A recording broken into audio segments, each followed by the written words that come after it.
Hey, any of you guys that have these bargain Summit racing seats and you've had them a few years and they don't want to recline or tilt forward anymore, you keep pushing this thing up all you can, but it just doesn't do it.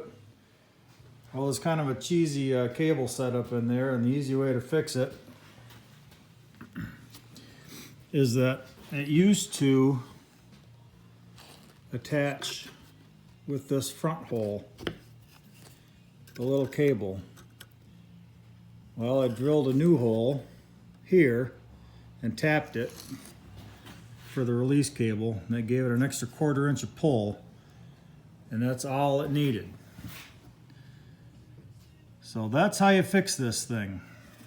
Now they work good. It's a 5mm 8 thread is the tap you need.